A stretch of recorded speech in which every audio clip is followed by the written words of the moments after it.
There's a sign on the wall, but she wants to be sure. What if I told you that a single year produced more rock masterpieces than most decades combined? Today, we're going deep into 1971. 13 moments where everything changed. We're talking about songs that didn't just top charts. They toppled expectations, redefined genres, and left fingerprints on every record that came after them. Some of the stories behind them, I guarantee you don't. We're going to walk through the recording sessions, the controversies, the live performances that became legend, and the cultural ripples that are still being felt today. Stick with us through all 13, because the last few are the ones most people sleep on, and they might be the most important of all. If you're new here, hit that subscribe button right now. Now let's get into it. 1. Stairway to Heaven, Led Zeppelin. There's a sign on the wall, but she wants to be sure. Let's start where any honest conversation about 1971 has to start. In 1970, Jimmy Page and Robert Plant retreated to Bron Yr O'r, a remote cottage in Wales with no electricity, just acoustic guitars and absolute isolation. What came out of that retreat would eventually become the most requested song in FM radio history. Recordings spanned from December 1970 through February 1971. And she's buying the stairway to heaven. The song was structured deliberately, a delicate acoustic finger-picking intro that builds almost imperceptibly into a full electric storm by the final minutes. It's not a trick, it's architecture. Stairway to Heaven made its live debut on March 5, 1971 at Ulster Hall in Belfast. The crowd's reaction? Lukewarm. Within months, that would change entirely. Here's what makes this song's commercial story almost absurd. It was never released as a single in the United States, and yet it became one of the most played songs in radio history. The defining tribute moment came at the 2012 Kennedy Center Honors, when Ann and Nancy Wilson of Heart performed the song in front of the surviving members of Led Zeppelin. The band, notoriously stoic, was visibly moved. Page was photographed with tears on his face. That's how you know a song has achieved something beyond music. 2. Brown Sugar, The Rolling Stones. Mick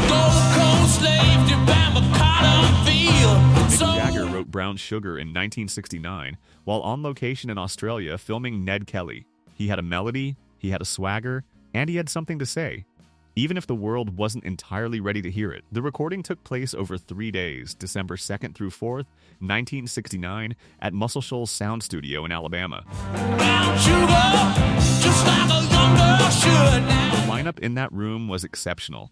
Jagger on vocals, Keith Richards and Mick Taylor on guitars, Bill Wyman on bass, Charlie Watts on drums, Keys delivering a tenor saxophone solo that became one of the most recognizable in rock history. Brown Sugar was released April 16, 1971, as the lead single from Sticky Fingers, the Stones' first release on their own Rolling Stones Records label. Commercially, it was an immediate statement of dominance. The song became their standard live opener for decades. It was performed throughout their explosive 1972 American tour and remained a concert fixture well into the 21st century. Then, in 2021, during the No Filter tour, the band quietly pulled it from the setlist. In 1971, Little Richard recorded his own version of the track for his album The King of Rock and Roll, a testament to how immediately the song penetrated the culture across genre lines. 3. Baba O'Reilly, The Who.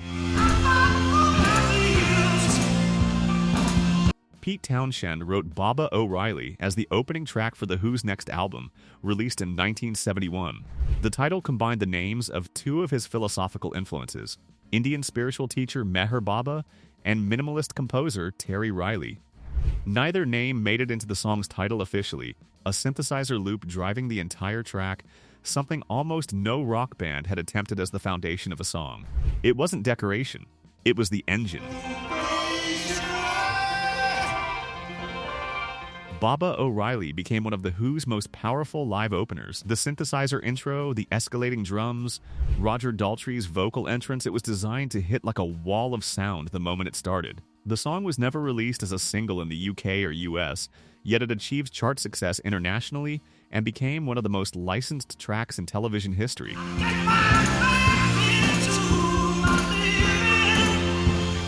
New York used it as a theme song for years. Pearl Jam covered it live at Madison Square Garden in 2003, a testament to its grip on multiple generations of rock musicians. 4. Life on Mars, David Bowie. To the seats with the clearest view. Life on Mars is the kind of song that makes you stop whatever you're doing and just listen. The song's origin is genuinely fascinating. It connects back to the standard My Way, originally a French song called Comme d'habitude, which Paul Anka reworked into the Frank Sinatra classic. But the film is a sad thing for.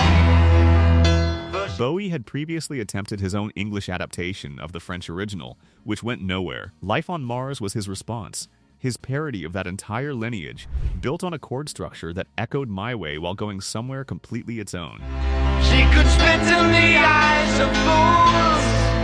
Bowie's vocal performance is theatrical and controlled simultaneously, moving through the song's surrealist imagery with total conviction. For the promotional video, director Mick Rock placed Bowie against a stark white backdrop, dressed in a turquoise suit with heavy eye makeup. It was one of the earliest fully realized examples of Bowie as visual icon. 5. Imagine, John Lennon. Imagine all the people. Released in 1971 as the title track of his second solo album, Imagine is arguably the most recognizable peace anthem in recorded history. Lennon was direct about its origins. The song's lyrics and philosophical framework were heavily influenced by Yoko Ono's 1964 conceptual art book, Grapefruit. Lennon acknowledged this publicly, though at the time of release, Ono did not receive a formal songwriting credit. That would be revisited decades later. I hope someday you'll join us. Recording took place at Lennon's home studio at Tittenhurst Park in England, with additional work done at the record plant in New York City. The arrangement is spare by design, piano, strings, Lennon's voice, nothing to distract from the message. The music video is as iconic as the song itself. Filmed at Tittenhurst Park, it shows Lennon at a white grand piano in a white room as Ono moves through the space opening curtains, letting light flood in. But I'm not the only one. It was deliberate symbolism, simple, unambiguous, and completely effective. Imagine has been covered across virtually every genre that exists. 6. Children of the Grave, Black Sabbath.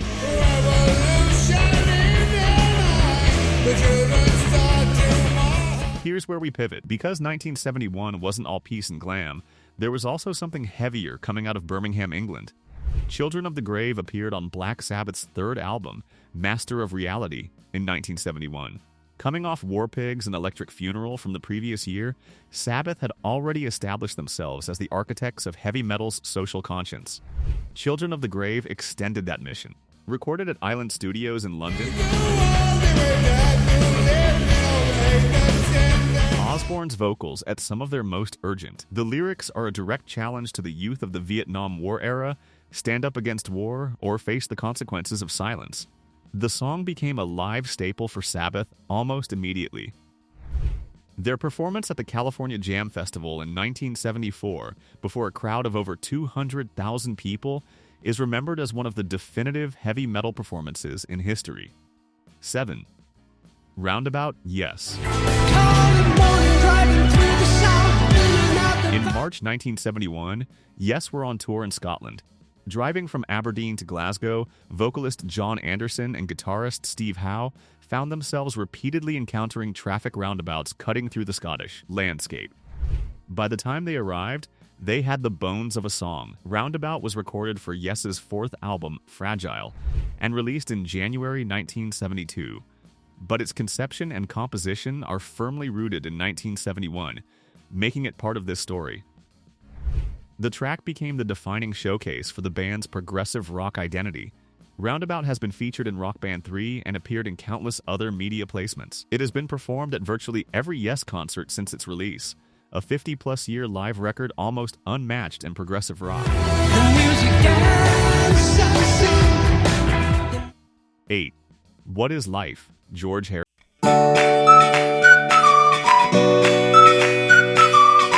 George Harrison wrote What Is Life in 1969, originally intending it for Billy Preston, his friend and Apple Records artist. After deciding the song didn't fit Preston's direction, Harrison kept it and released it in 1971 as part of All Things Must Pass, his landmark triple album and his first major statement as a post-Beatles solo artist. Wall of sound orchestration, layers of guitars, a horn arrangement that pushes the track into soul territory. What Is Life sits comfortably next to Motown and Southern soul records of the same era, despite being made by a former Beatle in England. A live version recorded at the Tokyo Dome in December 1991 was released on Harrison's 1992 live album. The song translated from studio grandeur to live performance without losing anything. All Things Must Pass is certified multi-platinum. What Is Life remains one of its most streamed and licensed tracks, appearing in films, commercials, and playlists that have no business being this good. 9. Get It On, T-Rex. Mark Bolan wrote Get It On during T-Rex's U.S. tour in early 1971.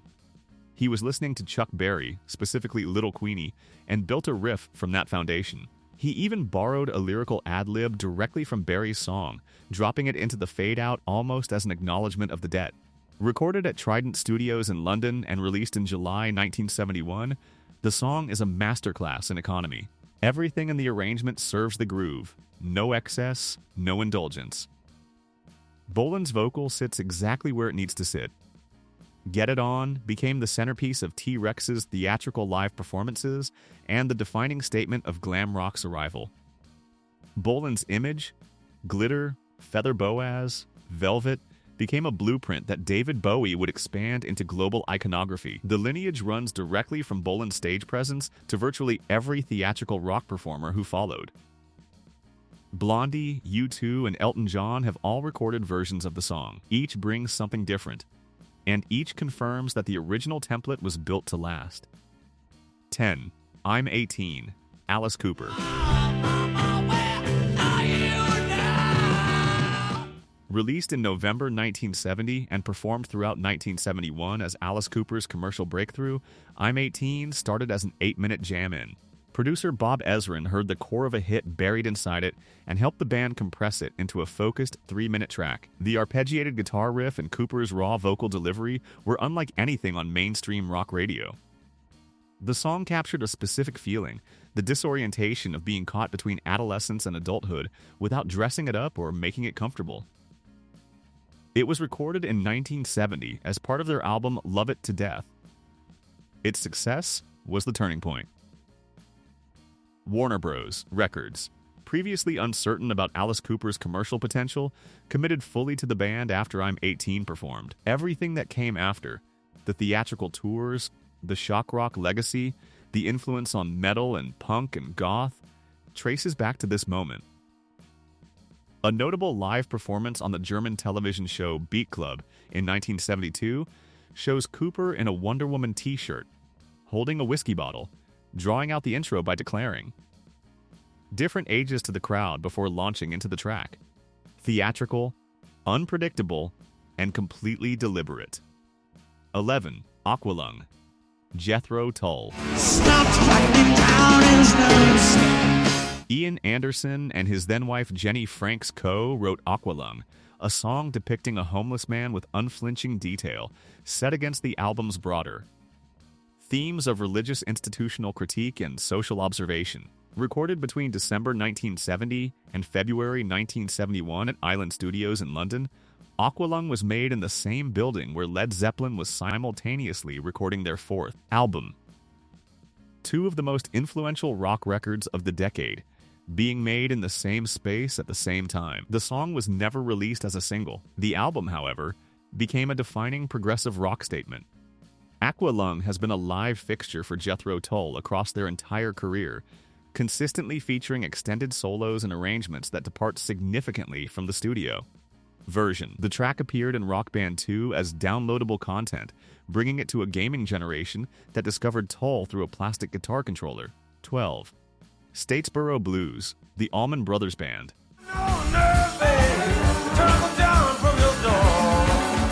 Originally recorded in 1928 by Piedmont blues artist Blind Willie McTell, Statesboro Blues was transformed into something entirely its own when the Allman Brothers Band recorded it live at the Fillmore East in March 1971. Duane Allman's slide guitar intro, described by Rolling Stone as moaning and squealing, became one of the most analyzed guitar moments in rock history. His command of the instrument in that live setting, improvising within a decades-old blues framework, is the sound of a genre being born in real time. The At Fillmore East album is consistently cited as one of the greatest live albums ever recorded.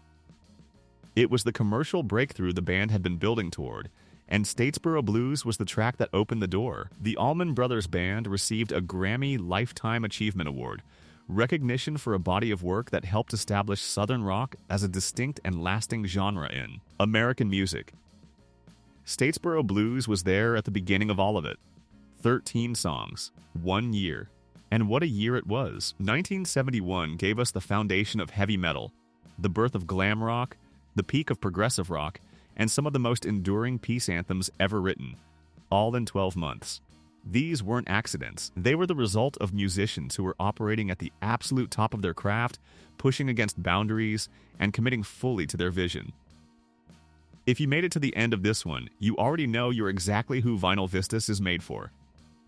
Subscribe right now, click that button, turn on notifications, because every week we're going deeper into the records, the sessions, the stories, and the history that most music channels never touch.